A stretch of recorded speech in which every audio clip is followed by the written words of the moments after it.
Livro A Unção da Cura, de Kenneth Hagin. Capítulo 6. Ministrando com a unção. Queridos, eu estou traduzindo esse livro para você. Capítulo 6 ele é extenso, eu estou fazendo ele em partes, tá? Gostaria que você compartilhasse esse vídeo. Se você gosta da unção de cura, se você quer ser usado nos dons espirituais, eu tenho certeza que o Espírito Santo vai tocar no teu coração. Esse livro ele foi de fundamental importância para mim. Me deu muitos ensinamentos e eu tenho certeza que o Senhor vai fazer o mesmo com você. Quero te pedir que compartilhe esse vídeo, envie para mais pessoas, dá teu joinha, se inscreva no meu canal. Ative o sininho lá, que todas as vezes que eu postar livros novos, você vai ser notificado e com certeza eu vou estar trazendo material de grande relevância para você. O poder do Espírito Santo flui. Como a unção especial opera? Como alguém pode pode transmitir o seu poder de cura a outros? Sabemos que a unção flui. Já mencionamos antes que a eletricidade é o poder de Deus atuando no mundo natural. E o Espírito Santo é o poder de Deus atuando no mundo espiritual. Depois que o homem descobriu a eletricidade, a princípio ninguém sabia como canalizá-la. Não eram conhecidas as leis, as regras que regem. Finalmente, o homem aprendeu sobre essas leis e descobriu como podia fazer a energia elétrica fluir. Por exemplo, nem todo material é um bom condutor de eletricidade. Semelhantemente, você pode descobrir que nem todo tipo de material é bom condutor do poder do Espírito Santo. No caso da mulher que tinha hemorragia, foi a roupa de Jesus que conduziu o poder. Podemos dizer que o poder do Espírito Santo flui como energia elétrica de Jesus para a mulher. Podemos ainda usar outra analogia e dizer que o poder do Espírito Santo flui como água. Essa ideia estaria totalmente de acordo com as Escrituras, pois o próprio Jesus afirmou em João 7, 37 a 39, e no último dia, o grande dia da festa, Jesus pôs-se em pé e clamou, dizendo: se alguém tem sede, que venha a mim e beba. Quem crer em mim, como diz as Escrituras, rios de água viva correrão do seu ventre. E isso disse ele ao Espírito Santo, que havia de receber os que nele crescem, porque o Espírito Santo ainda não fora dado, por ainda Jesus não ter sido glorificado. No versículo 37, Jesus disse: se alguém tem sede, que venha a mim e beba. Quando se pensa em sede, em como saciá-la, geralmente lembramos de água. Depois, no versículo 38, o Senhor afirmou que do seu interior fluiriam rios. Permanece a imagem da água. Você já viu a areia fluindo de uma fonte? Não? A menos que alguém coloque areia ali, porque a fonte emana água. Que água é essa? No versículo 39, temos uma resposta. E isso disse ele do Espírito, que havia de receber os que nele crescem.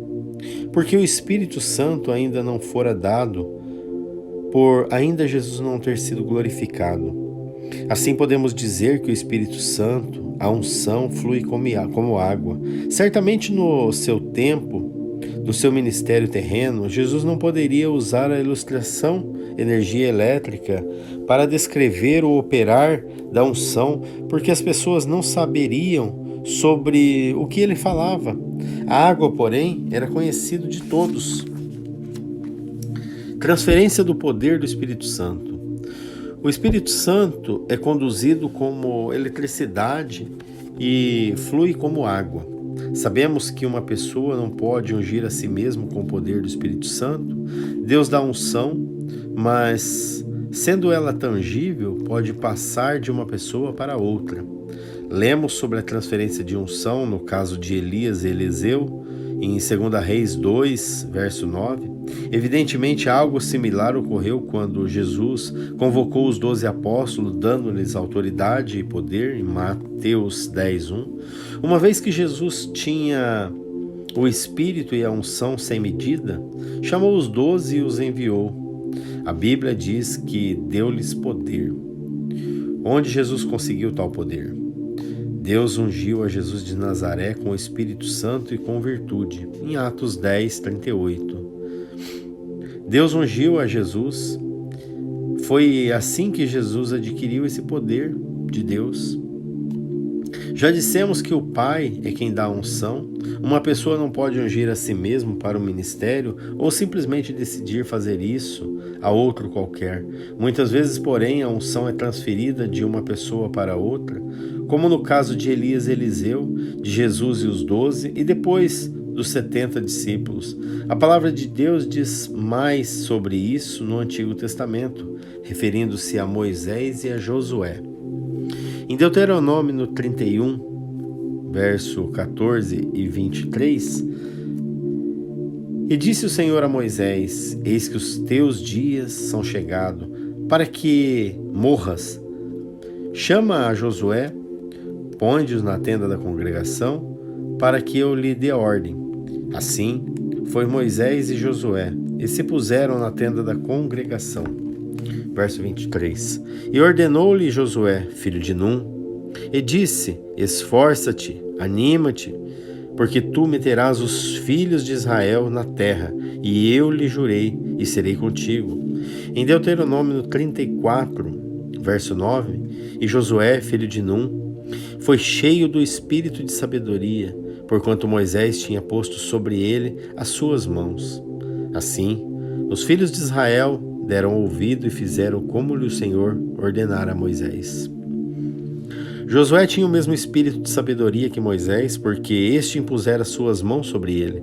Evidentemente, parte do conhecimento espiritual e do poder de Deus com os quais Moisés fora ungida foi transferido para Josué por meio da imposição de mãos.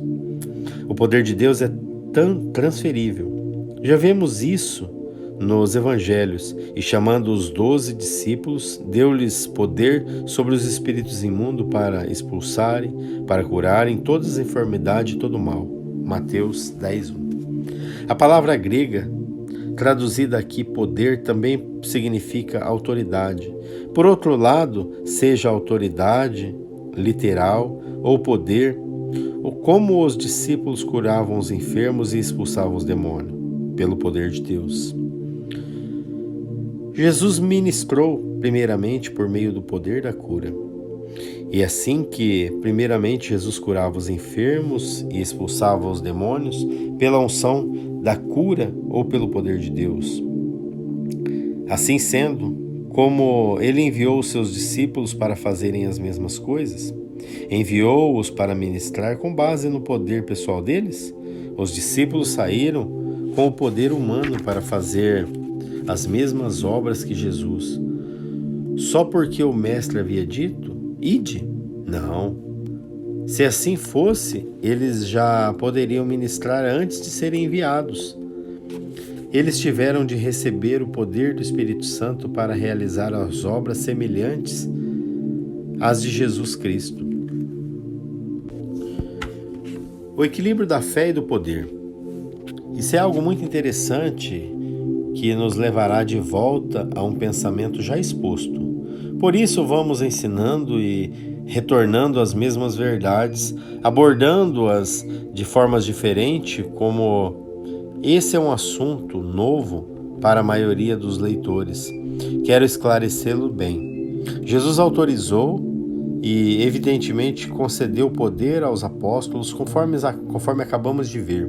Note, porém, mais uma coisa, eles se depararam com alguém que não recebera a unção do Senhor, mas estavam fazendo as obras no nome de Jesus. E João disse a Jesus: Mestre, vimos um que em teu nome expulsava demônios, o qual não nos segue.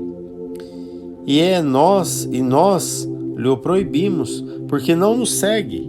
em Marcos 9,38. Jesus respondeu: não lhe proibais, porque ninguém há que faça milagre em meu nome e possa falar mal de mim. Marcos 9,39. Jesus não dera poder àquele homem, mas recomendou que não proibissem. Vejam bem, o homem não recebera poder específico, mas estava expulsando demônios pela fé. Provavelmente esteve em algumas pregações de Jesus e viu o que o mestre fazia. Aquele homem cria para fazer o mesmo, expulsar demônios. Agia simplesmente pela fé. Ele não pertencia ao grupo dos discípulos.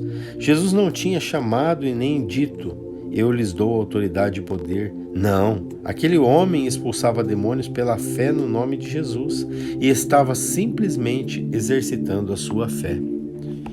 Queridos, gostaria de te pedir novamente, compartilhe esse vídeo, dê o teu joinha lá e que Deus te abençoe.